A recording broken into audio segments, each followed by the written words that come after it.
A very good morning. It is Monday, April 27th, 2026. Welcome to Mornings with Ken Rosato, live on both the East Coast and the New York, New Jersey area. We're also live the West in Los Angeles and in San Diego. It is good to have you with us. We would love to check the forecast near you because it's going to be a beautiful one, both for the East Coast and the West Coast. And we'll do that in a second. First, we'll let you know the phone lines are open at 888-658-0234, 888-658-0234. Now, meteorologist Mike Favetta's forecast for your neighborhood.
So to summarize, for the East Coast, New Jersey, New York, we're talking total sunshine, highs about 70. For the West Coast, Los Angeles, we're talking about mostly sunny 69. So either way, gorgeous.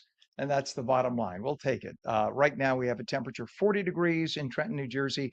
It is 42 degrees in northern New Jersey. And on the West Coast, 57 degrees in Los Angeles, 59 degrees in San Diego. In terms of traffic, we do have a lot of it already happening at this hour. Garden State Parkway, we have a crash on the GSP northbound exiting 127, which is by Route 440 in Woodbridge. One lane is blocked there, causing about a mile backup. On the New Jersey Turnpike, we have a crash. Outer roadway southbound south of interchange 8 by Route 33 East Windsor. All lanes open. There's a vehicle on the right shoulder.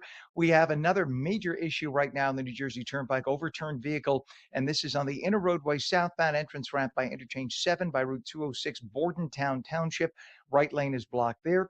And the Hudson River crossings right now, the Lincoln Tunnel is costing you about 30 minutes in. The Holland is about 20 to 25 minutes. Look at the GWB upper and lower levels, and you have quite a bit of traffic. They're showing us the back view there, the lower level, but that is already going to cost you about 35 minutes at this early hour. That's quite a lot of traffic for this time of the day. Making your way, your upper level, not much better. If you can kind of make it out almost there in the shot on the left side, the upper level basically isn't moving at all. That's going to be about 40 to 45 minutes in. On the West Coast, we do have a few issues too. There's a traffic collision reported now in central LA at the 110 and West Slauson Avenue. Also in West Valley, we have a crash on the 170 at Burbank Boulevard off ramp. And in central LA, there is a collision now on the 110 at the 101 northbound. It is 4 minutes past the hour, and gunman Cole Allen sent an anti-President Trump manifesto to his family members before opening fire at Saturday night's White House Correspondents' Dinner, calling himself, quote, the friendly federal assassin, and saying that he wanted to kill Trump administration officials. That prompted Allen's brother to contact police in Connecticut, where he lived. At least one other family member reportedly told the Secret Service that Allen often made politically radical remarks and spoke of wanting to do something to fix the world's issues. President Trump held a news conference at the White House after being safely whisked away from the shooting scene Saturday night and called Cole Allen a very sick person. The man has been captured. They're going to his apartment. I guess he lives in California. And he's a sick person, a very sick person. And we don't want things like this to happen. Well, in his manifesto, the alleged gunman mocked the lack of security that was in Washington at the Hilton when he arrived. He said, among other things, that he was armed to the teeth at the time and nobody seemed to give a damn. Authorities confirmed that Allen bought two handguns and a shotgun and brought them with him. And at the time, he said that nobody even looked at him. He was part of a group called the Wide Awakes and attended at least one No Kings protest that he spoke of in California. And he went to college in California, and that's where he worked as a teacher. This past Saturday was Rutgers Day 2026, an all-day event held on all of New Jersey's Rutgers campuses, which was dubbed the ultimate celebration of all things Rutgers. There were hundreds of programs and live entertainment, and it was all free. Some 30,000 people turned out for anyone who ever wondered what Rutgers was all about. New Jersey's Laura Jones was there. I'm Laura Jones, and we are coming to you from Rutgers University, New Brunswick, for Rutgers Day 2026. It's one of the most exciting days of the year at Rutgers University. It's more or less a big block party for the community, for students, for alumni, for anybody who wants to learn more about Rutgers University, possibly future students as well attending today. And I am joined by Farida Mansour. She is part of Rutgers Day. She is with the Collaborative Center for Community Engagement. So good to have you. And you're also a sophomore here at Rutgers University. So can you tell me a little bit about what it is that you are doing at community engagement on Rutgers Day 2026? Yeah, so I'm with the Collaborative Center. We have a table just right there. So we work to get students connected with public service and volunteer opportunities on campus, mainly through two ways. So the Bonner program, which is a part of the federal work study. That's what I'm a part of. So if you have federal work study, you're eligible. You can get placed at different site placements or like community partners on the Rutgers campus and in like the New Brunswick area, dealing with food insecurity, education access, language access, and you get to do, volunteer public service, and you get to get paid for it and connect with people on campus. There's also our community for non-federal work study students. Another way to get involved on campus, lots of volunteer opportunities. So we're here doing trivia about Rutgers and New Brunswick and New Jersey, and just letting people know about our program. Also, you've got some trivia. Would you like to give our audience some interesting Rutgers trivia? Because I have a little trivia myself about the very first college football game was played between Rutgers University and Princeton. That's one of our questions, yes. Oh, I know one. All right, I know one. Winner, winner, chicken dinner. What are some of the other pieces of trivia that you're sharing? Okay. One about New Jersey that a lot of people are struggling with. One that I didn't know is the national fruit of New Jersey is a blueberry, not a tomato. That's a big one. Some Rutgers trivia is that before it was called Rutgers, it was called Queens College or Old Queen. That's one people are getting a lot. And just asking trivia about like the campuses, the history of New Jersey, history of Rutgers, when it was founded. Just on behalf of the Collaborative Center, we're trying to get people engaged on campus, prospective Rutgers students, but also current Rutgers students that might be looking for ways to get involved on campus or in the area. And it's a great way to give back. A lot of the community partners we work with are like mom and pop organizations, not like big organizations that are dealing with local issues in the community. So it's a great way to help out and give back. People are enjoying the trivia. We have some prizes as well that people are enjoying. But yeah, it's been fun. Met a lot of people so far. So much going on here at Rutgers Day because at the end of the day, your college education, it's more than about classes. It's about getting involved, whether it's a student organization, a Greek organization, athletics, music, tons going on here at Rutgers University. And I'm Laura Jones for the New Jersey Morning Show. We hope that you have enjoyed learning a little bit more about Rutgers Day 2026 and the College State University of New Jersey. All right, Laura, thank you very much. And you can see more of Rutgers Day 2026 on our website, onnj.com. Well, another positive recognition for the city of Newark. For the 10th time, the Arbor Day Foundation has named the city a Tree City USA for its commitment to planting and maintaining all of the gorgeous trees in the city of Newark. Over the past year alone, Newark has planted nearly 1,400 trees with a focus on neighborhoods impacted by extreme heat. The city spent nearly $10 per capita on trees in 2025 and will hold a volunteer tree planting at Nat Turner Park May 9th from 10 a.m. to 2 p.m. Tools, supplies, and lunch will be provided. Newark residents can reserve a free tree for pickup, too, at the event. So if you have a property that could take a tree, they'll have one free for you. A 111-year-old New Jersey man is believed to be the oldest in the U.S. Luis Cano of Linden is 111, born December 9th, 1914. He was recently ranked as the 112th oldest person in the world by LongeviQuest, an organization that tracks the world's oldest people. He's the father of 10, grandfather of 2, who is originally from Colombia. Said he doesn't drink a lot. He gets a lot of sleep. He doesn't smoke. All important things. He adds, hey, you, if you want to live long, behave well. Listen to a 111-year-old. Cano served in the Colombian Army, later operated a fleet of buses. He married Alicia Angelo Cano in 1948, and the family moved to Long Island in the 1990s. Sadly, Alicia passed away a few years ago. But Mr. Cano continues living, making live another 111 years. Get this. Talk about hypocrisy. The Democratic Socialists of America, they complain about the top 1% of society, yet it seems that they are the top 1% of society. They seem to need a mirror. Based on their own internal surveys, nearly a third of all Democratic Socialists earn over $100,000 a year. Nearly 6 in 10 have cushy white-collar office jobs. 80%, they're college educated, with 35% holding master's degrees. Oh, and here's weird. Though they only make up 5% of the country, 35% of all Democratic Socialists identify as LGBTQIA. Why? What's the allure for members of the gay community? Have members like Ahmad Hussein, an engineer from Bahrain living in Manhattan who recently called for ending the U.S. empire, and Lima Nazrati, an immigrant attorney who's been hosting anti-ICE trainings. And of course, there's Mayor Zohran Mamdani, whose mommy is a multimillionaire Disney filmmaker, Mira Nair, his daddy a university professor, and the family owns a lush compound in Uganda with its own live-in housekeeper, gardeners, and security.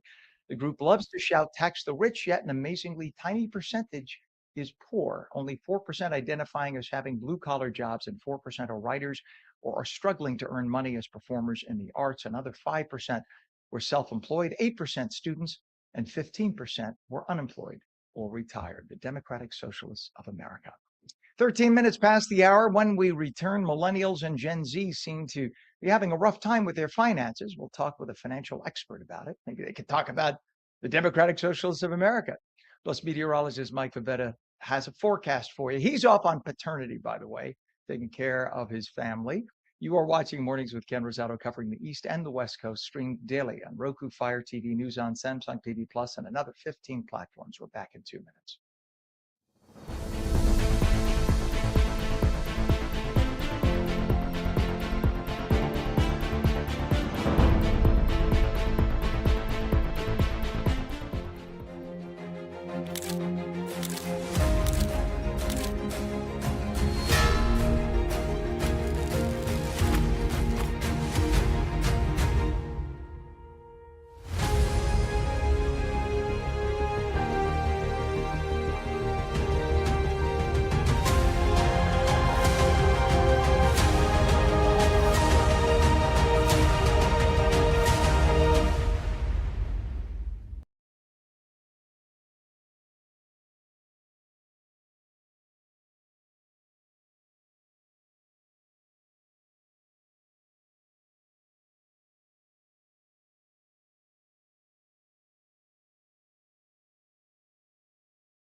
Welcome back to Mornings with Ken Rosato for your Monday. It is 15 minutes past the hour. Now, meteorologist Mike Favetta's forecast near you.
All right, and just forecast you saw, that's the electronic automated version. We have sunshine and 70 in New Jersey, and then in Los Angeles, sunshine, mostly sunny at least, and highs of 69.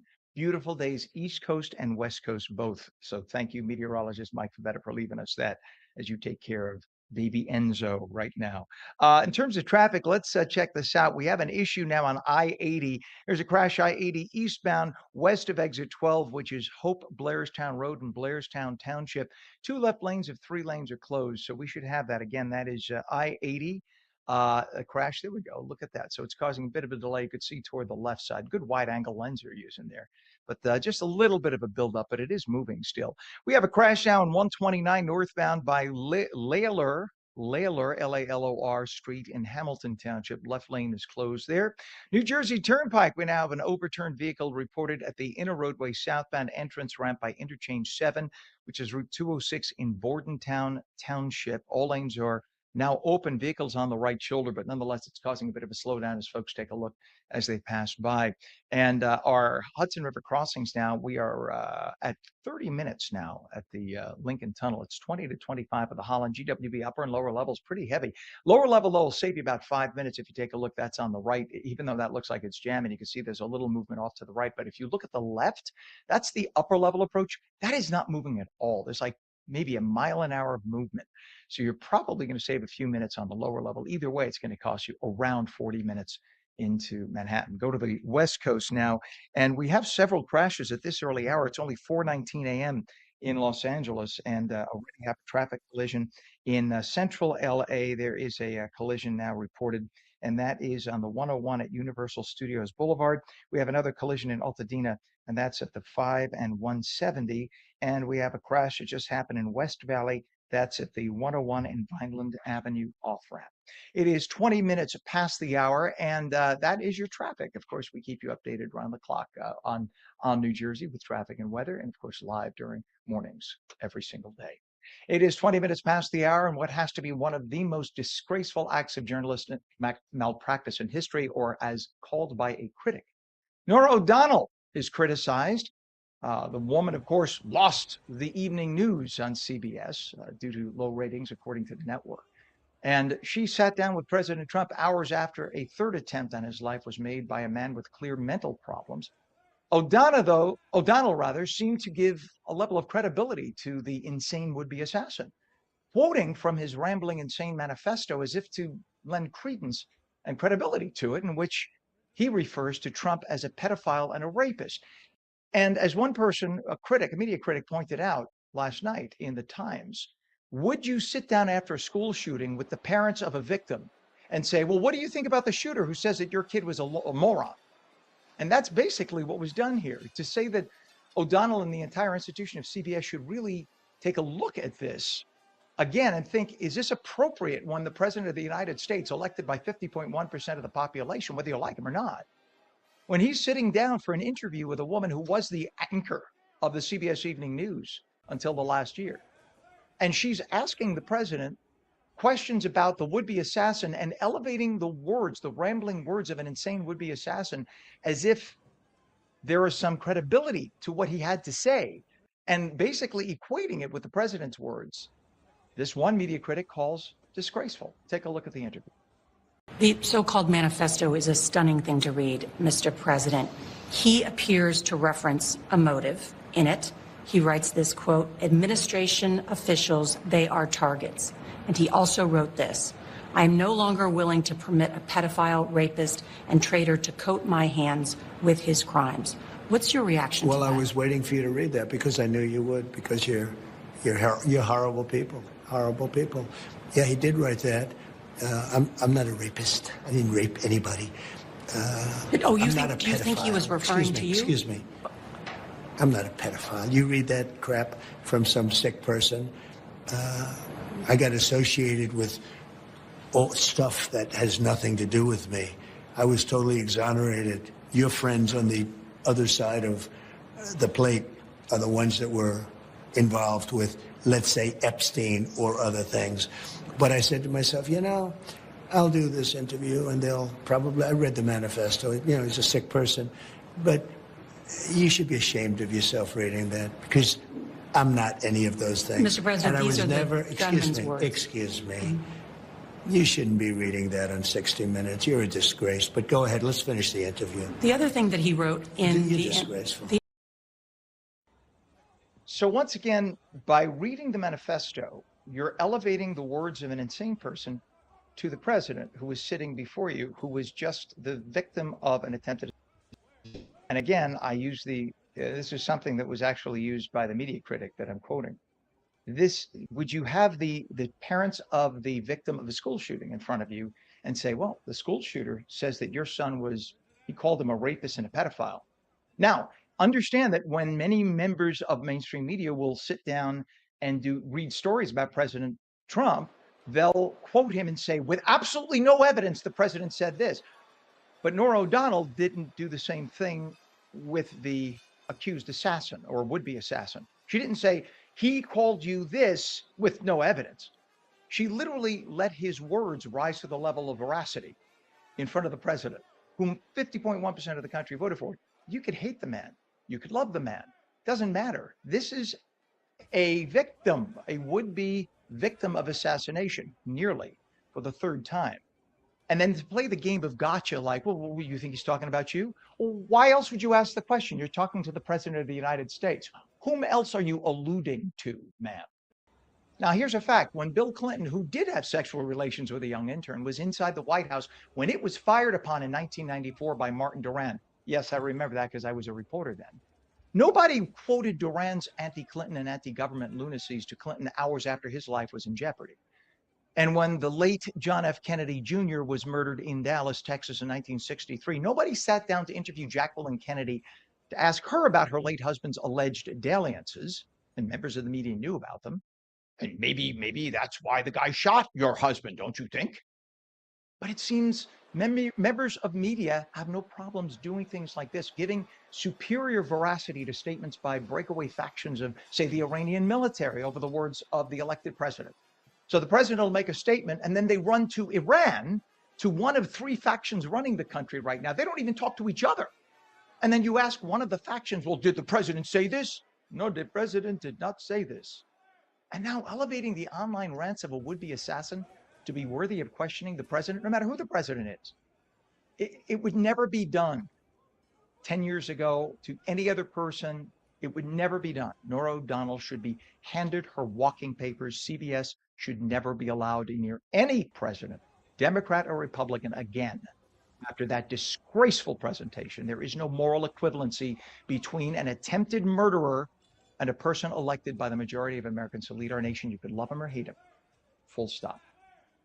26 minutes past the hour, a teen accused of fatally shooting a 15-year-old boy during a gang fight at a Queens Park faced the victim's loved ones for the first time since the murder. Zahir Davis appeared unfazed as cops walked him out of the 113th precinct on Saturday, 2 weeks after Jaden Pierre was brutally killed while surrounded by a crowd of teens in Roy Wilkins Park. Pierre's friends and family gathered around as the 18-year-old suspect was brought to court after his Friday night arrest. Cops had to hold people back as they tried to confront Davis. Police said that Davis tried to flee to Jamaica, or he did flee to Jamaica. Actually, after the shooting, he returned to New York after the NYPD urged him to do so. He pleaded not guilty during a Saturday appearance at Queens Criminal Court. He was held without bail. The teen already has at least one serious prior arrest for allegedly threatening to shoot his ex-girlfriend, with whom he has a child. Neighbors in Hollywood Hills say they were stunned to find out that Margot Mirkin, the heiress of the budget rent-a-car fortune, was allegedly robbed, beaten, and strangled during a home invasion. Police said the masked men stole cash and jewelry and then fled from the 70-something-year-old, as she is quoted as being that being her age. They took her jewelry and fled. Investigators believe the crime happened about 8 p.m. last Thursday at the woman's Lookout Mountain Avenue estate home. They've now released the video. Several masked men allegedly broke into the home, beat and strangled the woman before taking off with the jewels. Mirkin, again in her late 70s, rushed to the hospital where she is listed in stable condition. It is 27 minutes past the hour now, and when we come back, a major shift is coming to New Jersey's hemp and cannabis market. We'll explain. We'll take your calls at 888-658-0234. You're watching Mornings with Ken Rosato live on both the coasts, and we're coming back in 2 minutes.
Good morning to you. It is 30 minutes past the hour, Monday, April 27th. Welcome back to Mornings with Ken Rosato. Phone lines are open at 888-658-0234. Now here's meteorologist Mike Favetta's full forecast for your area.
So sunshine in the Northeast, 70 degrees, New Jersey, New York, and in Southern California, 69, mostly sunny. It's going to be 71 in San Diego and lots of beautiful sunshine. Beautiful day for both the East Coast and the West Coast, and even for our new channel in Florida on FLA. South Florida is going to be mostly sunny, chance of a late day thunderstorm, high low 80s. We look at traffic in the area. We do have a lot of it. First, we start in New Jersey, crash on, this is, oh, of course, they just took it off, Pam. We could see, do you still have the shot at 287? Okay, so apparently they just cleared it. I don't know why they're saying they cleared it. It's still, yeah, we still see flashing lights, but they just pulled this off. This is, let's see if they have any update. Excuse me as I just look. This is live being updated. No, they don't have an update for us. So this is on 287. This is by exit 34, and they had a collision, they said, on the right side, but apparently they believe it's going to clear up any minute. But nonetheless, I see about a mile of traffic right there. So who are you going to believe, them or your own lying eyes? But that's what you got. We have a crash on the Turnpike Eastern Spur southbound exit ramp before the toll plaza at interchange 17E, and that's in Secaucus. All lanes are open. Vehicles on the right shoulder there. We have a crash on 129 northbound. That's in Hamilton Township. The left lane closed. A crash with injuries on I-80 eastbound west of exit 12 in Blairstown. 2 left lanes of 3 lanes closed. That's causing about a 2-mile backup right now. The Lincoln and Holland tunnels are both going to cost you 30 minutes into Manhattan. GWB upper and lower now 40 to 45 minutes in. The lower level is on the right there, and the upper level is on the left. And we go to Los Angeles right now in West Valley. We have a traffic collision, and that is at the 101 and Vineland Avenue off ramp. We have a collision also in Central LA at the 110 and Slauson Avenue. And there's a crash that just happened in Central LA at the 110 where the 101 northbound intersects. It is 34 minutes past the hour. The top 25 U.S. zip codes with the highest typical home value include neighborhoods from California and New Jersey. In fact, 16 of the top 25 were from the Golden State. 1 was from the Garden State, from the Jersey Shore. The most expensive on the list is Atherton, California. Look at these places. Pretty yummy, huh? The typical median home value came in at a whopping $8.1 million there. Sagaponack in the Hamptons ranked number 2, followed by Miami Beach. This is Miami Beach right here. Beverly Hills came in at 6th, and Deal in beautiful Monmouth County on the Jersey Shore was New Jersey's only community to make the prestigious list. New Jersey is a small state in comparison, though, right? It's nice to be in the top 25. Deal, New Jersey came in at an impressive number 20 with a typical home value of close to $4.3 million. The list was put out by Zillow. It's based on specific zip codes within communities. Pretty nice. Well, a major shift is coming to New Jersey's hemp and cannabis market, and it could have a big impact on both businesses and consumers.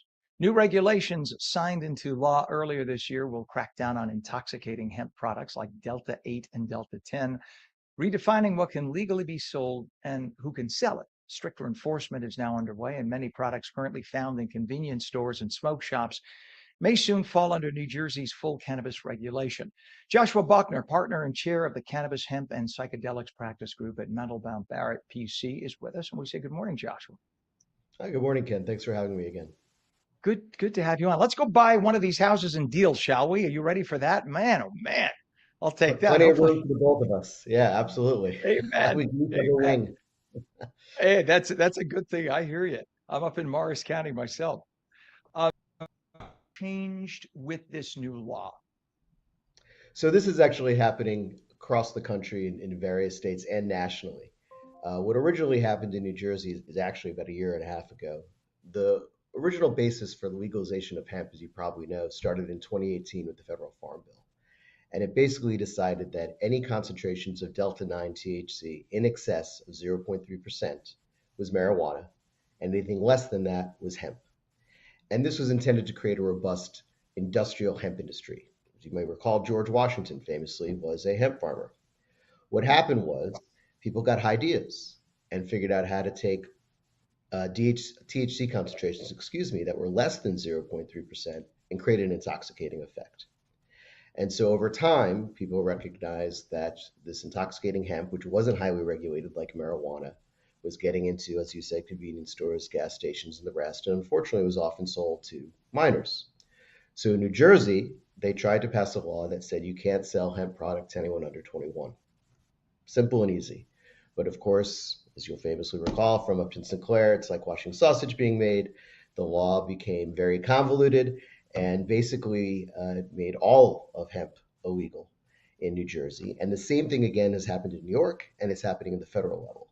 The 2018 Farm Bill now is amended, and on November 12th of this year, if nothing else happens, basically the entire lawful hemp industry in this country will become illegal overnight, contraband, and it will destroy this new and robust industry. And even the president is for legalization or at least decriminalizing marijuana. How many younger people? And by the way, I'm totally like I do nothing. I don't smoke. I don't drink. I've never smoked pot. But I'm very libertarian on it.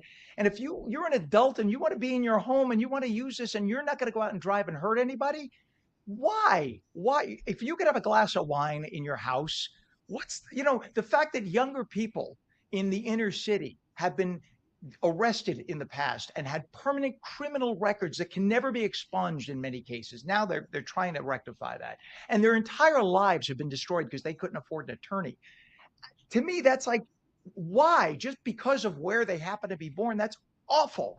So the fact that we just throw out the baby with the bathwater like this is just mind-boggling. There are people on both sides of the aisle now who see the light. Why is this happening?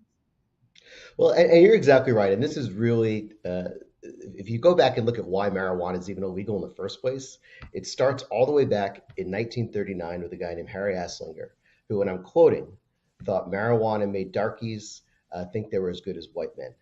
And we fast forward to Richard Nixon in 1970, who believed that the black community and hippies were his mortal enemies. And notwithstanding the Schaefer report, where he appointed the governor of Pennsylvania to determine whether there were medicinal value to marijuana, he rejected it. And marijuana, cannabis, became a Schedule I narcotic, no medicinal value. We now have 40 states that disagree, right? There is medicinal value. They have medical marijuana programs. And now we have this, you're exactly right, this kind of backflow against basic libertarian values. And what's really striking for me is they created this hemp industry. Small businesses have put their livelihoods, people have put their livelihoods behind this business to create safe, regulated industry. They are licensed by the states, and now they're taking it all away. They're shuttering them down. They're raiding them without warrants. In New York, we actually secured an injunction against New York State and New York City because they're engaging in warrantless raids, arresting people, seizing this product, all without testing. And they're now taxing it as if it's marijuana, and they're taking people's homes. This is the government. And I have some pretty strong libertarian values too, Ken. This is the government attacking people's businesses, attacking people's homes, and just destroying their livelihood. And the most interesting thing about this from my perspective is that 0.3 number that I mentioned is an artifice. It's a fiction. A couple of grad students got together in the mid 70s and wanted to decide how much Delta 9 THC it would take to get them high. So what did they do? Smoked a lot of weed. That measure, 0.3%, and then became federal law from a couple of grad students 40 years ago. It's insane, right? Crazy. And now, because of intoxicating hemp, because it has been sold in gas stations, unregulated markets, convenience stores, there's this backlash against it. And rather than be, moderate about it, thoughtful about it, it's an either or binary approach.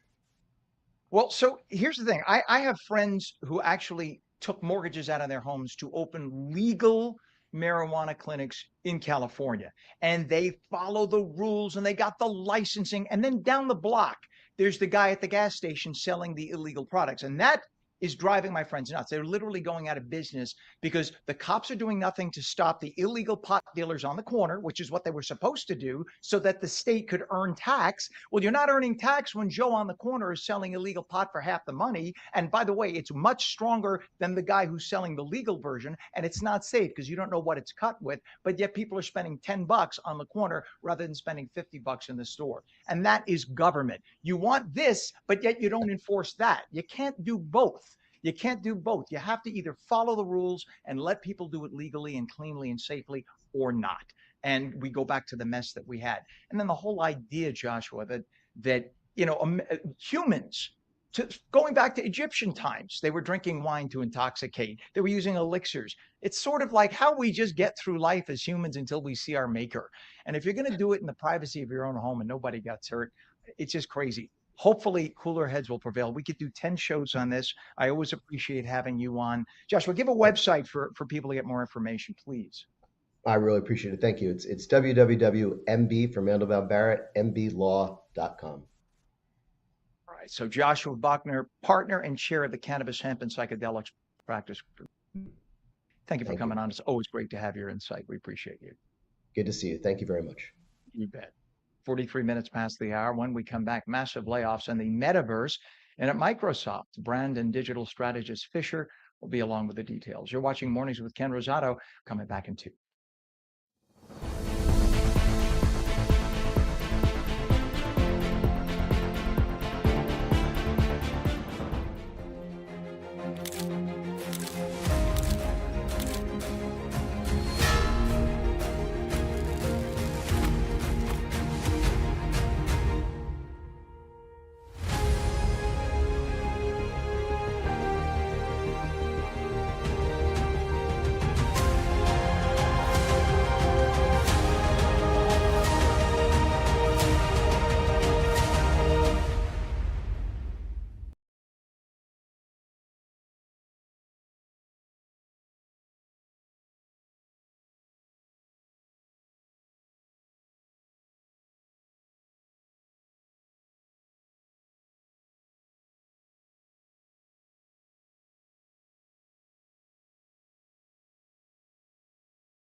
Welcome back to Mornings with Ken Rosato for your Monday. It is 45 minutes past the hour. Meteorologist Mike Favetta has the full forecast near you.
So meteorologist Mike Favetta is off on paternity leave, but he is updating those forecasts remotely and electronically. Congratulations. Little baby Enzo was born last week, by the way, 7.5 beautiful pounds. We hope he and his wife Steph and the babies, I say babies because they have another one and a third-year-old as well. Hope they're doing great. 47 minutes past the hour right now. And in terms of temperatures, it's going to be again sunshine, 70 New Jersey, sunshine, 69 LA, beautiful east and west coast forecasts. We check traffic. We have a crash now on 129, and that is northbound by Route 650, Layler Street in Hamilton Township. The left lane of 3 lanes closed. You can see the flashing lights. That's causing quite a bit of a backup. The only other issue to talk about really is your Hudson River crossings in New Jersey. And right now, the Hudson River crossings are going to cost you quite a bit. Lincoln and Holland are both 30 minutes in, and the GWB upper and lower levels, 45 minutes solid. The upper level is on the left, lower level is on the right. You can see the lower might save you a couple of minutes. That's about it. Either way, it's going to cost you quite a bit of time. To the West Coast we go. We have a traffic collision right now in central LA, and that's at 101 and Glendale Boulevard. We have a hit and run reported at this early hour, 4:48 a.m. West Coast time, on the 5 by Route 110 and the I-5 connector, actually. And there's a collision that was just reported. No injuries, though, in central LA at the 110 and West Slauson Avenue. It is now 48 minutes. English. I need to let's see. I need to blink my eyes. There we go. Big tech is tightening its belt once again. Meta and Microsoft have announced major job cuts totaling more than 20,000 positions, raising fresh concerns that the AI revolution is already triggering a widespread labor shakeup in the entire industry. So what does this mean for the future of people who want tech jobs? Brand and digital strategist Fisher, who can be found with username @Fisher on X and Threads and on his website, fisher.media, joins us now with that and more. Good morning, Fisher. Good morning to you, Ken. So during the pandemic, these companies were hiring like mad, and tens of thousands of jobs were being added. And you knew that couldn't be sustained. But to lose this many jobs at once, is it entirely because of AI, or what is prompting 20,000 job cuts? I think, and I was part of the, and I know we have time here. I was part of the getting hired by Meta in just after the pandemic. I was hired and then rescinded in a matter of a week and a half, and then they had about an 8,000 person layoff. And so, and at that time they were hiring everybody. And you know my past. I was in radio. I was in technology, but not at that Meta or Microsoft or Alphabet level, right? And so they were literally trying to hire anybody and get them on board. And so they overhired. And I actually have a really interesting stat at the end of the story. But yeah, I mean, it's a combination of AI and then just being overbalanced. I don't even think the word over leveraged in certain areas. So more product or more HR than AI, or more engineering in one way or another, than what they're trying to do. So technology companies typically rebalance their departments on the regular.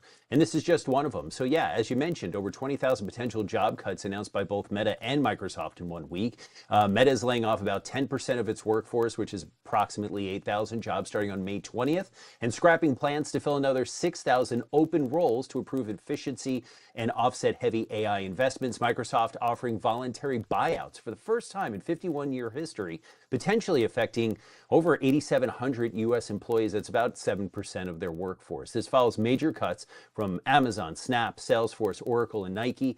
Big tech firms are spending nearly $700 billion this year on AI infrastructure while using AI to slash headcount and achieve efficiencies. Now, experts, of course, describe this as a fundamental structural shift rather than temporary correction, as I was discussing, with AI transforming how work is done across industries.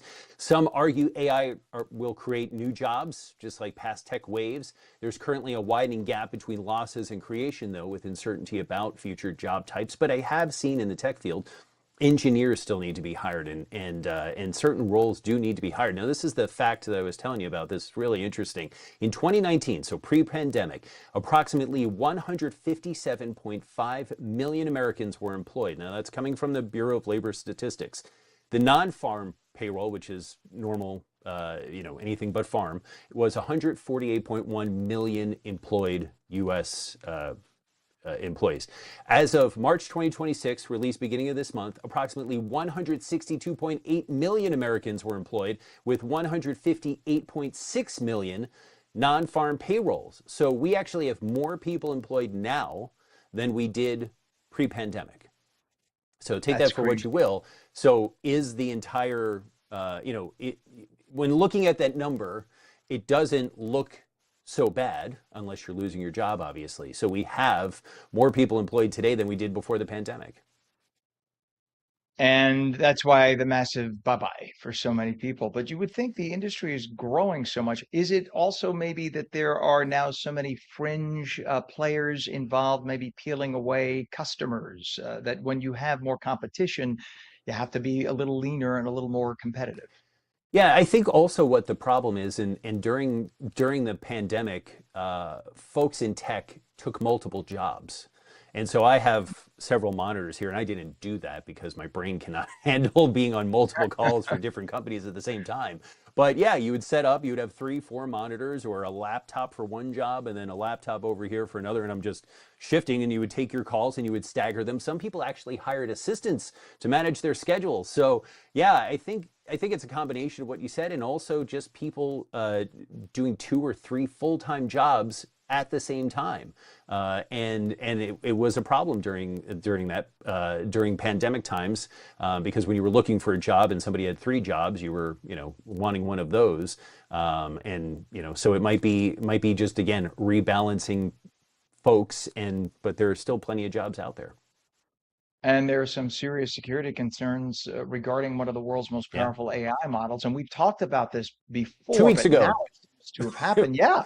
Yeah. Anthropic investigating a possible unauthorized breach of its new Claude Mythos system, the tool Yeah. designed to find software vulnerabilities. We talked about this as a possibility that somebody might try to hack it. Literally Now 2 weeks ago.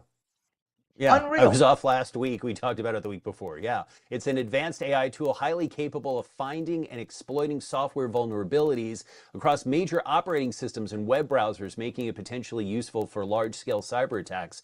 And Anthropic has kept it highly restrictive. They stated that there is no evidence that the access went beyond the third-party vendor's environment, and they're actively investigating. It's always a third party. It's never the actual company's issue.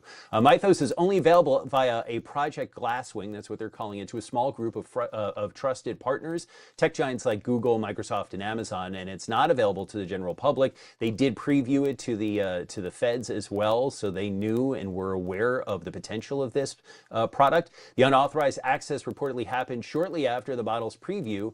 Again, early April, which was 2 weeks ago. The company has emphasized it is taking the report very seriously and investigating while continuing efforts to maintain strict controls over the model. And experts note that this incident underscores vulnerabilities in how early access AI tools are secured through vendors and partners, especially as similar capabilities spread to other models. And we talked about, Anthropic met with the government to explicitly tell them the risks, and they met with the banking industry to explicitly tell them the risks. But this AI model can go into your operating system on your phone and figure out vulnerabilities, ways to get in, ways to get through encrypted end-to-end encryption, things like that. And we talked about having something like that out there is dangerous. And then I go on vacation and look what happens.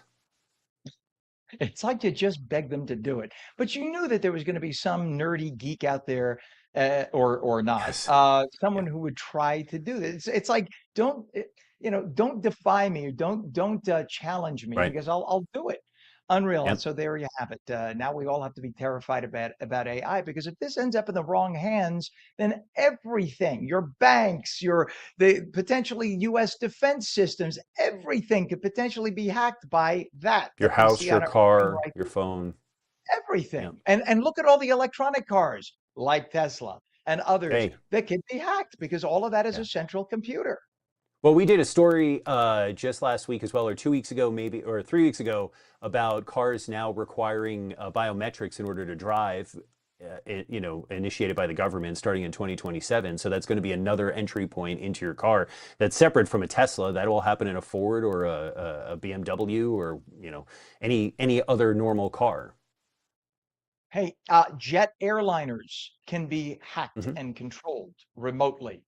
think about that. I don't even want to. I'm getting chills right now thinking about it. We have to get a grip on this and figure out how to fix it, because it doesn't necessarily even have to be an American. It could be an enemy country who could use a tool like this. Most likely like will be. Yep. Like Iran, like China, like Russia.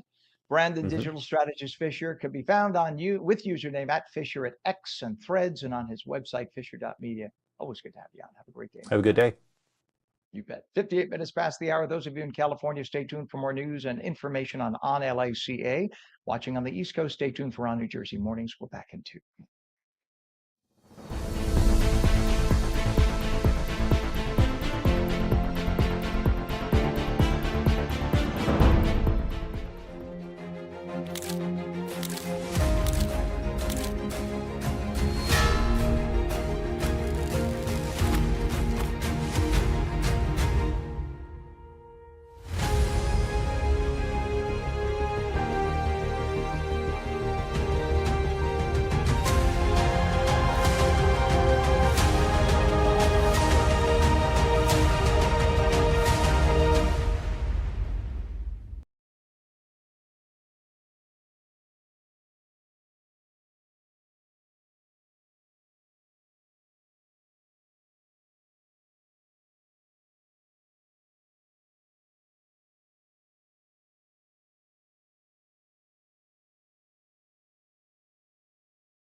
A very good morning. It is 8 a.m. Monday, April 27th, 2026. Welcome to On New Jersey Mornings. I'm Ken Rosato. Our phone lines are open at 888-658-0234.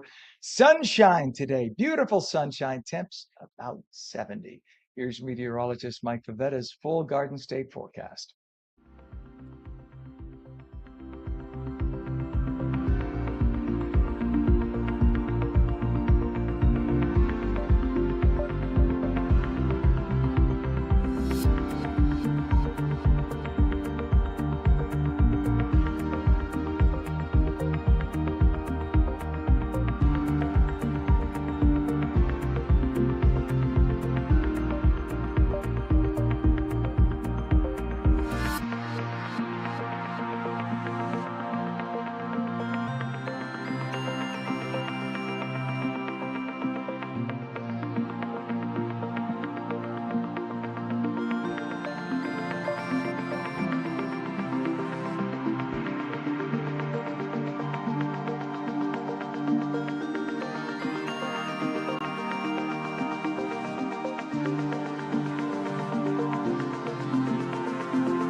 All right, meteorologist Mike Favetta on paternity leave, but he's updating his forecast electronically and remotely for us. Nice enough to do that, and that is basically to interpret that sunny and 70 in New Jersey to give you the quickie version of what you just saw in the particulars on the screen. We have a lot of traffic to talk about right now as we have a temperature of 42 degrees in Trenton. It's 44 in northern New Jersey, 40 degrees in Cape May, and 41 in Vineland. And right now on 287, we have a crash northbound north of exit 34, Route 663, Morris Township. The right lane and the right shoulder are currently closed, and that's the delay you see there on the right side of your screen. Expect that to last a little while. Over at 195, we have a crash westbound east of exit 6. That's the New Jersey Turnpike in Robbinsville with the right shoulder closed. Then we go over to 287. There's a crash. No, we just talked about 287, right? Let's see. Let's go to 29. That's okay. 129 rather. Yes, I'm sorry. They just updated my screen. We have a crash on 129 northbound by Layler Street in Hamilton. The left lane of 3 lanes closed. Look at the mess. That traffic is coming towards you. So the left lane coming towards you. See that? That's the flashing light on the right of your screen, but that is the left lane. That's been there for about an hour, and that's causing about 2 miles of delays right now. We also mentioned 1 and 9. There's a crash that just popped up here northbound by south of 1 and 9 truck route. It's the Pulaski Skyway in Newark. So this is 1 and 9 northbound south of the 1 and 9 truck route Pulaski Skyway exit in Newark. If you got that, the right lane is closed, and that's causing a mess on the outskirts of Newark right now. We look also at, let's see, the approach to the GWB. We have some delays on the local roads in Fort Lee. And let's look at the Hudson River crossings, Lincoln and Holland, both at 30 minutes. And the GWB upper and lower has been very heavy all morning. The upper level is on the left. Lower level is on the right from the back view here. And you can see that's going to cost you 40 to 45 minutes in. It is 8:04 right now, this weekend's third attempted presidential assassination of the White House Correspondents' Dinner. As many wondering why the constant attempts on the president's life and what more can be done to keep him safe. Greg Sanfilippo served in the U.S. Marine Corps and the U.S. Army Reserves. He joined the NYPD in 2008. He rose to the rank of sergeant. He is a security and intelligence expert and is now vice president of Doyle Security Services. We say good morning to you, Greg. Thanks for coming on. Always a pleasure, Ken. Thank you. You bet. Well, this must make somebody who does what you do, somebody in security services, it must make you scratch your head. When you saw what happened on Saturday night, what were your first thoughts? And good security is invisible when it works, and it's scrutinized when it has to work. You know, here it had to work, and it worked, right? So the circles of security were in place. They were in place in key spots. You know, here you had the shooter who checked into the hotel the day before. So, you know, hotels are one of the hardest environments to secure. They have to be open for business. There's rooms, people checking in with large bags, able to conceal stuff going in and out. It's very tough and challenging, and that's why the placement of those checkpoints are key. And you know, here he had to hit a checkpoint prior to getting real close access to that ballroom, and the security did work. And right now, everyone is going to go through and figure out how it could have worked better. So now we have everything from people questioning why it should have been held in a hotel. It's been held in that hotel for years, of course, but is a hotel a good spot? Because you have people who have reserved rooms upstairs, so you don't know who might do something nefarious, right? So that right there poses a massive security issue for somebody who's trying to keep the president, the vice president, and the cabinet members safe. And then you have, like, you had people bringing up the fact that the magnetometers were inside the lobby. So once you got inside, you can make a run for it, like this guy did. And the question is, why didn't they have tents outside? Was it again because they didn't want to inconvenience guests? There are so many. Of course, it's easy to second guess Monday morning quarterback. Easy to do that. But of course, this is something that's going to be asked by a lot of personnel. Of course, then there's also the question of why isn't the president wearing a vest at this point after 2 prior attempts? So many people asking why he's not wearing a vest. It must be very challenging, though, when you have somebody who is the person you are trying to guard, and he or she does their own thing, and it's hard to tell them what to do to stay safer. All these are great questions, Ken, and it really highlights how running these types of events, the great analogy is a symphony orchestra, right? You have all those instruments. Here the Secret Service is the conductor. It's trying to keep all those musicians. In that case, it's security professionals from different agencies, private sector, local law enforcement, federal agencies, trying to keep them on time, and that's that communication piece. So the overall, to the untrained ear, you're hearing great music, and then as you get more and more specific, the more professionals listening, you're hearing little things at a time, right? And these are some of those things that you're picking up. But overall, that an operation like this, it's kind of like Swiss cheese, right? You take a slice of Swiss cheese, there's some holes in there, but what you're trying to do is align those slices, right, so that those gaps aren't all in the same place, right, to make it more difficult. And that's exactly what happened here. So there are lessons learned. There's always lessons learned, and that'll come out through the investigations. And whether Hilton, which was not in control, Secret Service is in control when the president is there, could have done things when he checked in while he was there. That's all going to be reviewed. They're going to be very open with that and take an honest assessment, local law enforcement and federal law enforcement. So there will be some changes that come out of that, but this, all in all, very successful security application here.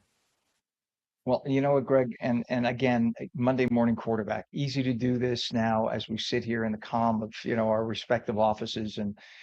But looking online, there were some shots that showed that members of the Secret Service were breaking down one of the mags, and like three guys were taking it apart instead of standing and looking at the door. You have not only the president, you have a vice president, you have almost every member of the cabinet by rule. Not, I don't know if it's a law, but by rule, at least one cabinet member has to stay somewhere else in another building in case, God forbid, we don't even want to think could happen, and all of the cabinet members are incapacitated, and the president, vice president. You need somebody in the cabinet who could run the country somewhere else, right?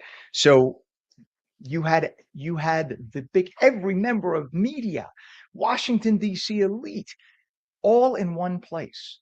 You would think you could wait until after excuse me for saying it, the frickin' ceremony is done to break down the mags and focus on the door. I mean, even the guy who ultimately did chase after this guy, the alleged gunman, he was kind of standing around minutes before. You would think you should have your eyes focused on the door. Granted, I know it's boring for 4 hours to just stand there and look, but when you have the who's who of everything in the free world right behind you, you would think that should be the only thing you do. Maybe it's me. Not you, Ken, right? These events, complacency becomes the number one enemy, right? And that's where you're constantly having to train and retrain. These events from an organizational standpoint, from Secret Service standpoint, is they're moving people in and out around the country to run these events. So there's going to be a lot of introspection to figure out the timing of those movements. Were they optimal? Were they planned? Was it someone just going off on their own? And these types of after action reviews are constantly done. And, there'll be some improvements from that, for sure. Greg, why do you think this keeps happening? There was a point. Look, we always had politics. We always had one side not necessarily liking the other. But now it seems it's like a post-pandemic thing more than anything else. You have now people who feel it's okay. If I don't like what I want, I'll just kill the person. Luigi Mangione, perfect example. I don't like the guy, just kill him. When did we get to a point in our society when this is okay? And there were Luigi Mangione will go online and say, yeah, you're right. And there are lunatics. I don't care if it's a Republican, Democrat, Libertarian, Socialist. I don't care. You do not choose death as an option. When did this start to become okay? highlighting a huge problem, Ken, right? The short fuse from just I have a grievance to I have a grievance and I'm going to act on it in a way that uses violence. You mentioned the assassination of Brian Thompson, right? The other two assassination attempts on President Trump, not since 1975 have we seen two failed attempts on a president, and here we have three within a year. So this is a larger problem than just a security rings at one particular event, and we're going to need to face this head on, right? Is this just AI, like was mentioned before? Is this bots, social media, or is it outside influences, playing on our vulnerabilities and how we are as divided politically as we are right now? So something, really needs to give.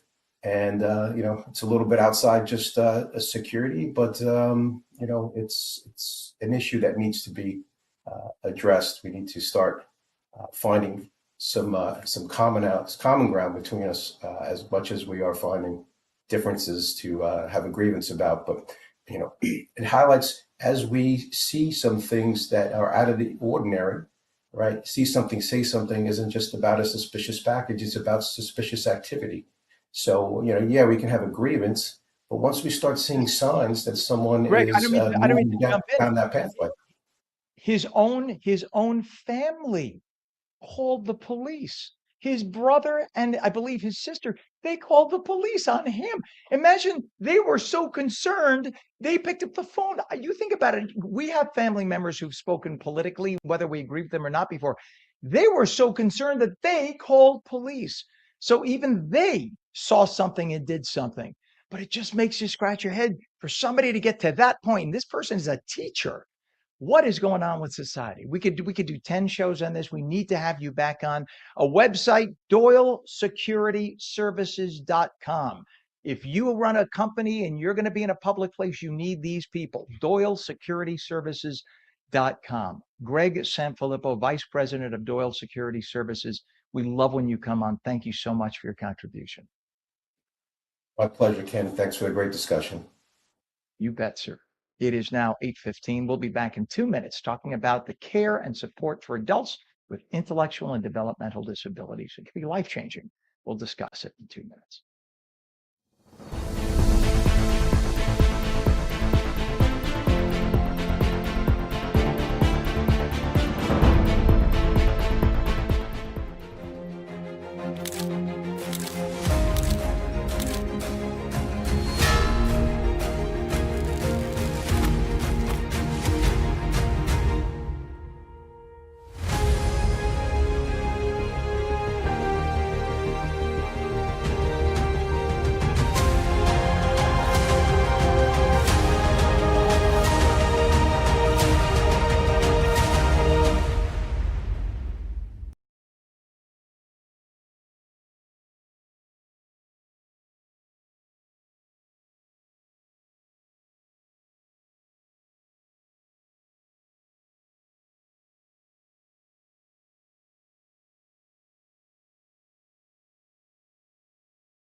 Welcome back to On New Jersey Mornings for your Monday. It is 8:17, sunny and 70 today. Here is meteorologist Mike Favetta's full Garden State forecast.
And welcome back. In terms of weather, again, if you couldn't follow all of the electronics, the automated forecast, as our meteorologist Mike Favetta is on paternity leave. We love Mike. He and his wife Steph had a little baby boy named Enzo, and Enzo and mommy and daddy and big brother or Nino are all doing well, thank God. But so we'll see Mike. I guess he has another week, and then we'll see him after that. I told him you should be taking like weeks and weeks and weeks paternity leave. You're allowed to do whatever you want. But helping out Steph with the beautiful babies. Anyway, in terms of the temperature right now, we have 47 degrees in Trenton. It's 50 in northern New Jersey. It's 45 down the shore in Cape May and 47 in Vineland. In terms of traffic, what we have right now is a crash on 287 northbound, just north of exit 34, which is Route 663 Morris Township. The right lane and right shoulder are both closed. And look at the jammed traffic on your right. That is an absolute mess. It's about a 2-mile delay. We have a crash on 109 northbound south of the 109 truck route, Pulaski Skyway in Newark. The right lane of 2 lanes closed, and that's just causing an absolute mess near the Pulaski Skyway in Newark. Just an absolute mess. We look at the Hudson River crossings. Lincoln and Holland are both reporting 30 to 35. And in fact, Pam, if you have a second, if you could dial up the 139 route into the Holland Tunnel, we now have something that just popped up, a delay on 139. So if you have that coming off of the Turnpike, Pam, I'd appreciate that. And I'll talk about the approach to the Lincoln in the meantime. Right now, 30 to 35 going into the Lincoln. But usually the Holland at this hour isn't this bad, and it just popped up as a potential delay. So again, this is Route 139. Yeah, there you go. That's what we got. We saw the words, but I didn't see the picture. Now we have the picture. So this is 139. They got some stoppage there right in the middle. This is going from the Turnpike to the Holland Tunnel, and that's going to cost you now 35 to 40. That's quite a delay getting into Manhattan, lower Manhattan. Via the Holland. GWB upper and lower levels also have been just jamming all morning. They're giving us the back shot what it is going into. You can see going into the toll plaza. So this is the upper level on the left, which is not really moving. The lower level moving better. It'll save you about 5 minutes. So you're talking 40 minutes in via the lower level and about 45 via the upper level. It is now 22 minutes past the hour, and in what has to be one of the most disgraceful acts of journalistic malpractice in history, Nora O'Donnell, whose basement low ratings on CBS lost her the CBS Evening News, sat down with President Trump hours after a third attempt on his life was made by a man with clear mental problems. Now, O'Donnell gave credibility to the insane would-be assassin, quoting in front of the president, quoting from the would-be assassin's rambling, insane manifesto, as if to lend credence and credibility to it, in which he refers to Trump as a pedophile and rapist. To say O'Donnell and the entire institution that is CBS should be ashamed of itself doesn't even scratch the surface. Such an act would have never made air a decade ago. Here's the interview. Check it out. The so-called manifesto is a stunning thing to read, Mr. President. He appears to reference a motive in it. He writes this quote, administration officials, they are targets. And he also wrote this, I am no longer willing to permit a pedophile, rapist, and traitor to coat my hands with his crimes. What's your reaction to that? Well, I was waiting for you to read that because I knew you would, because you're horrible people, horrible people. Yeah, he did write that. I'm not a rapist. I didn't rape anybody. Do you think he was referring to you? Excuse me. I'm not a pedophile. You read that crap from some sick person. I got associated with all stuff that has nothing to do with me. I was totally exonerated. Your friends on the other side of the plate are the ones that were involved with, let's say, Epstein or other things. But I said to myself, I'll do this interview and they'll probably, I read the manifesto, he's a sick person, but you should be ashamed of yourself reading that because I'm not any of those things. Mr. President, these are the gunman's words. Excuse me.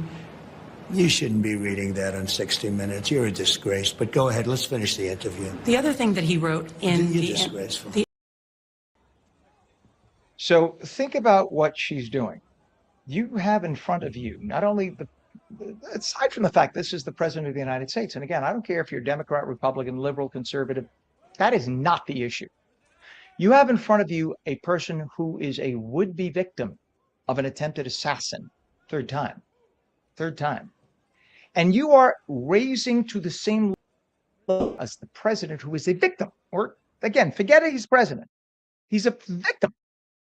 You are raising to the same level of credibility and veracity a lunatic whose own family called the police on him because they thought he was nuts, who comes to Washington across country with weapons to kill somebody because he disagrees with him. And you read his manifesto like it has some merit. And you ask the would-be victim what he thinks about it. It's the equivalent of going to the wife of the victim who was murdered by Luigi Mangione and saying, well, he says that your husband hurt a lot of people with his health care plans. What do you think about that? Are you insane, Nora? And CBS, what the hell is wrong with you? You are a piece of garbage now, CBS, and it's embarrassing. I worked for the company. I was an anchor for CBS News in Miami, and I'm embarrassed to say I worked for them. That's an embarrassment. I know people who've left the company who would say the same thing. You have just lowered your standards to new sewage, CBS. You are garbage to do something like that. Nora O'Donnell should be handed her walking papers. She should have been handed her walking papers for good, never mind demoted into this crappy position. She had no ratings when she was the anchor of the CBS Evening News. And now to do what she just did, if she got whoever authorized that interview and that question, everybody should be handed their walking papers. That may happen today. Don't be surprised if the new management heads at CBS don't sit down and say, Nora, you're done. Don't be surprised because, again, they're lending moral equivalency. Think about this. Bill Clinton, when he was president of the United States, this happened in 1994. Bill Clinton was in the White House when a would-be assassin came through, a guy named Martin Duran. This was 94. Martin Duran shot up the 30 rounds into the White House.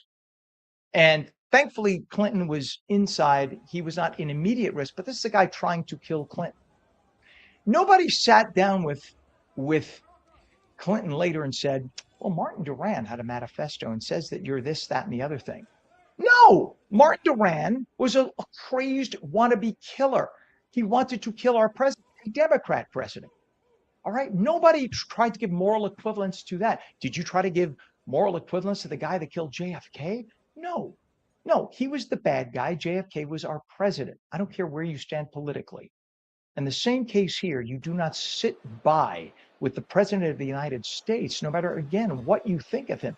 50.1% of the United States population voted for him for president. You do not sit down with him and start reading the manifesto of the lunatic who wanted him dead, elevating to the same level of veracity the lunatic's manifesto as to the elected president of the United States. Nor O'Donnell, you should not be on the air ever again. It's 8:28. You're watching Mornings with Ken Rosato. We're back in 2.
Good morning. It's 8:30, Monday, April 27th. Welcome back to On New Jersey Mornings. I'm Ken Rosato. The phone lines are open at 888-658-0234. Beautiful sunshine today. Temps about 70. Here's meteorologist Mike Favetta's full Garden State forecast.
All right. In terms of temperature right now, we have 47 degrees in Trenton. It's 49 degrees northern New Jersey. Really starting to get nice. It was chilly this morning, but it's starting to really warm up a little bit with the beautiful bright sunshine. Again, it's going to be sunny and 70 for the whole New York, New Jersey, Connecticut tri-state area, eastern Pennsylvania. Just a beautiful day. If you can, have your lunch outside. This is the day to do that. So nice day to enjoy it. We do have some traffic to talk about right now. Let's start on 1 and 9. There's a crash on the 1 and 9 truck route southbound north of 440 in Jersey City. The left lane of 2 lanes closed. You can see the slowdown it's causing, the residual delays.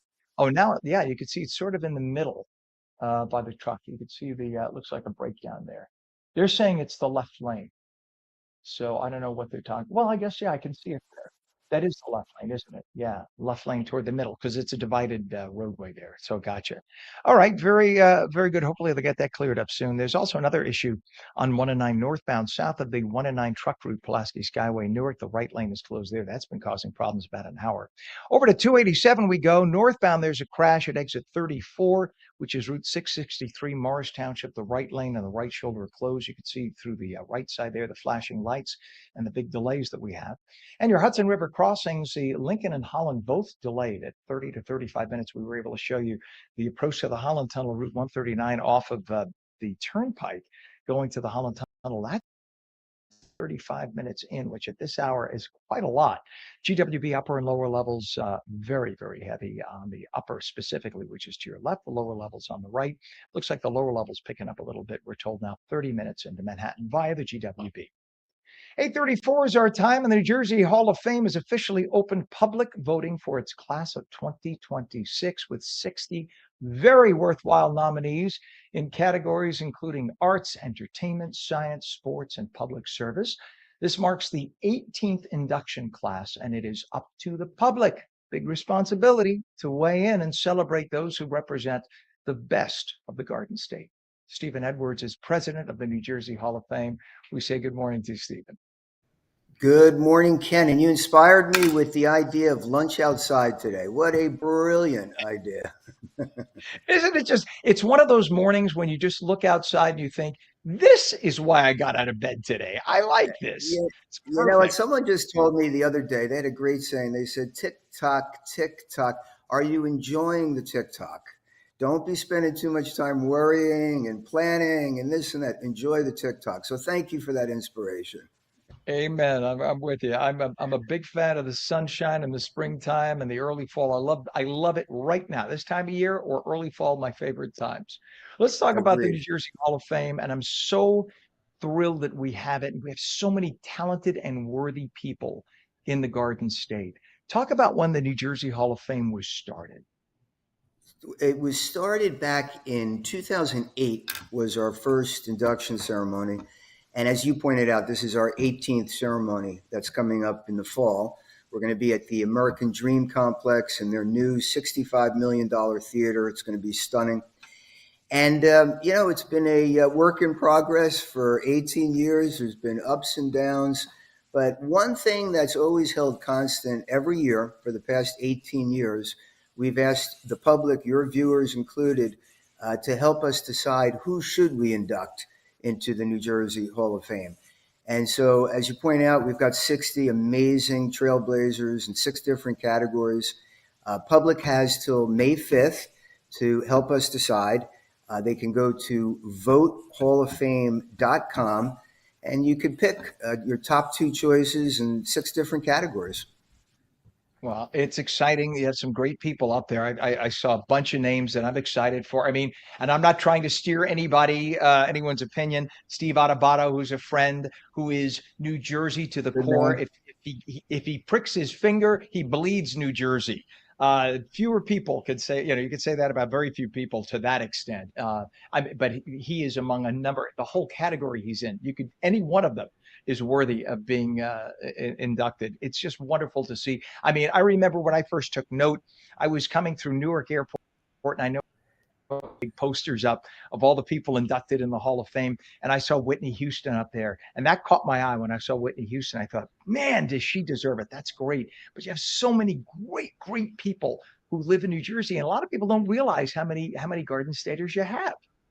They don't, and I think that's the common refrain we hear from people all the time. I didn't realize this one came from New Jersey, or that great came from New Jersey.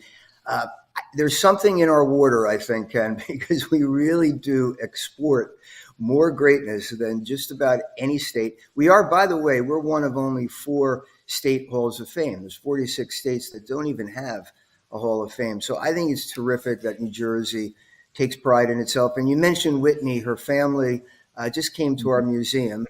We have now a 10,000 square foot state of the art entertainment learning center.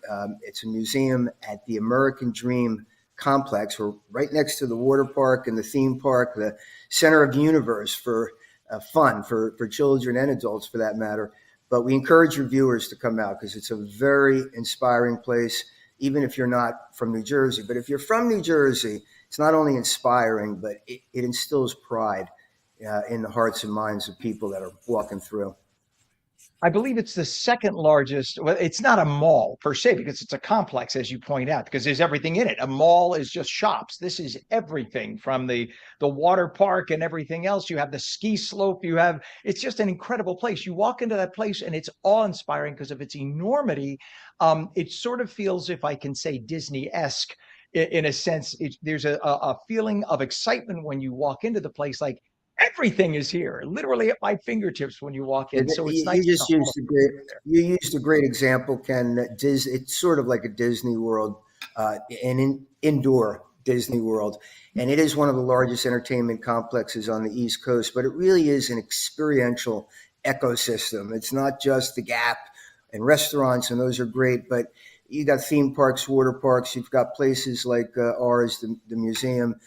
Ice skating rings and theaters and Legoland and so much more. So it really is an exciting place to go. It's a great day. And actually, you got to take about 3 days to get through the whole place.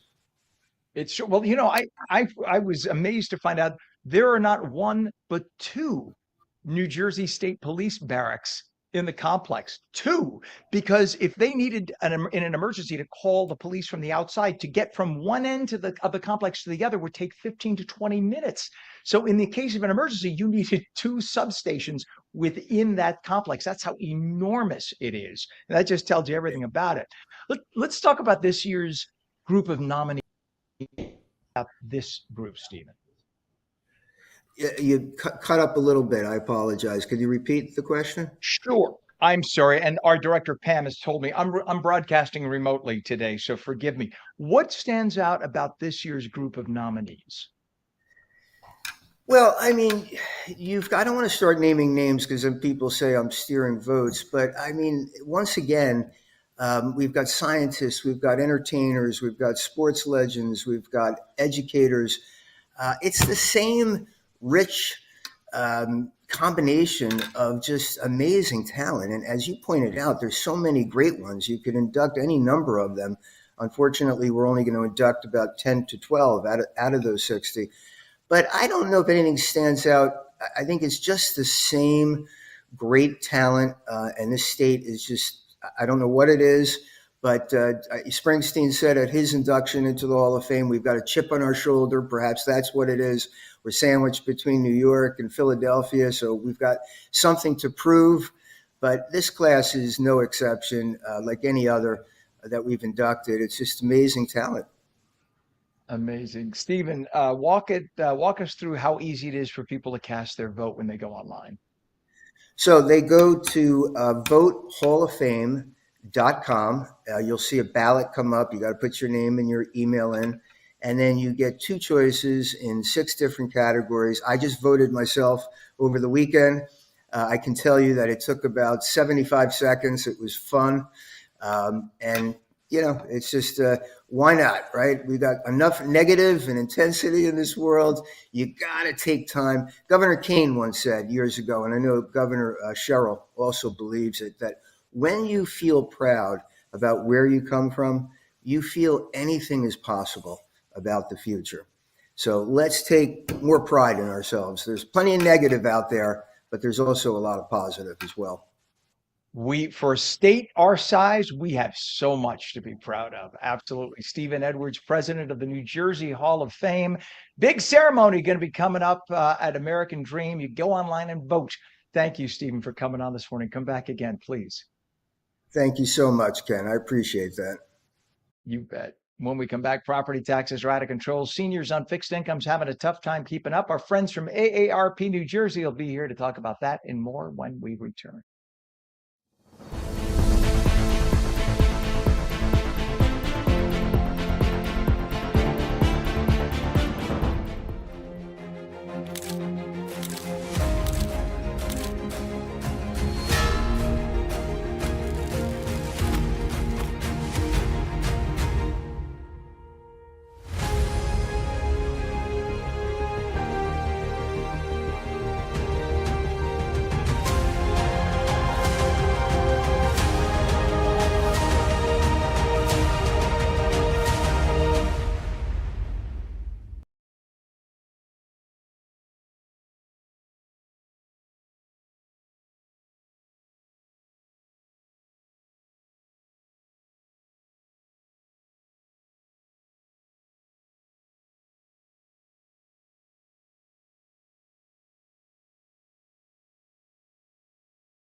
Welcome back once again to On New Jersey Mornings. It is now 45 minutes past the hour. Ken Rosato in, and let us check the beautiful forecast with meteorologist Mike Favetta's automated version of it.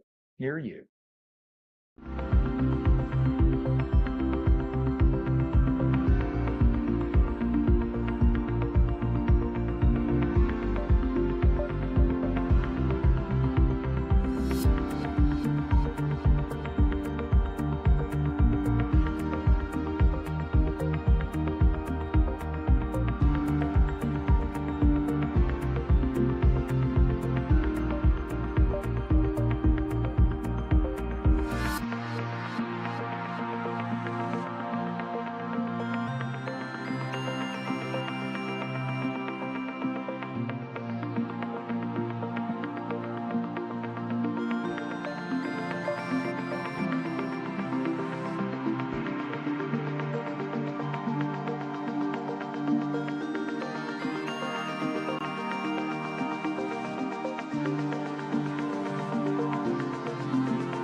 right. In terms of the temperature, we should let you know the reason why meteorologist Mike Favetta is not here live is he's on paternity leave. He and his beautiful wife, Steph, just had a little baby boy last week, little Enzo. And so Enzo joins big brother Nino, who's a year and a quarter. So they're going to be very close, those two brothers growing up. So Mike is trying to get some. I was going to say he's not getting any rest. He's helping his wife with a newborn baby who's probably crying around the clock. But God bless the entire family. So that's why we have the automated weather here for a little bit. Our temperature is 47 degrees in Trenton, 47 also now in northern New Jersey. It is 44 degrees in Cape May and 46 in Vineland. We look at traffic, and we now have no major problems, just delays. And one of the delays now is on Route 21 northbound, south of exit 13, Ackerman Avenue in Passaic to exit 14, Route 46 in Clifton. All lanes are open, but that's a bit of a slowdown down to about 25 miles an hour. On I-80, we have delays westbound, east of exit 61, Route 507, River Road, Elmwood Park, to west of exit 60, Route 20 in Patterson. All lanes open. If we look at our Hudson River crossings, right now, the Lincoln and Holland are both going to cost you 35 minutes in the GWB upper and lower levels. We take the back look a little bit better, just a little bit. That's a good thing. So we're now down to 25 to 30 minutes making your way on the 8095 approach on the GWB into Manhattan. And now our good friends from AARP New Jersey.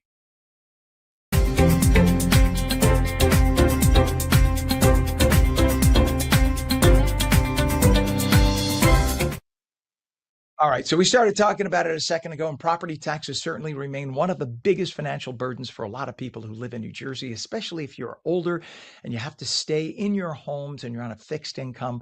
Programs like Stay NJ, along with Anchor and the Senior Freeze, are designed to ease that pressure. But understanding how they work and who benefits can be very confusing. AARP has been advocating for stronger, more accessible relief and for policies that truly meet the needs of residents. And joining us now to break it all down, Katie Squires, Associate State Director of Advocacy at AARP, and Robert Rashkes, who is an AARP advocacy volunteer who has experienced this issue firsthand. Thank you both for being here this morning. Thank you. Thanks, Ken. You bet. Katie, what property tax relief programs are currently available in New Jersey, and how do they work together for residents? Well, you listed them, Ken. There's the Senior Freeze, there's Stay New Jersey, and there's Anchor. And what a great recent change that happened was making it a consolidated application so that people just have to fill out one application. It's the blue book that folks get in the mail, and the rest of the information is figured out for them. Yeah, and talk about the impact that programs like Stay NJ have and what kind of relief homeowners can realistically expect. Because for a lot of folks on fixed income, even if it's a few $1,000s, it could make or break whether they can stay in New Jersey in retirement. Absolutely. And we are hearing that in the surveys we've run. We're hearing that from people as young as pre-retirement, 50 to 64, that they're making decisions whether they're going to be able to stay in the state or not based on property taxes. About 50% of the people we surveyed said they seriously consider leaving New Jersey. And of those people, 80% said property taxes were a driving factor.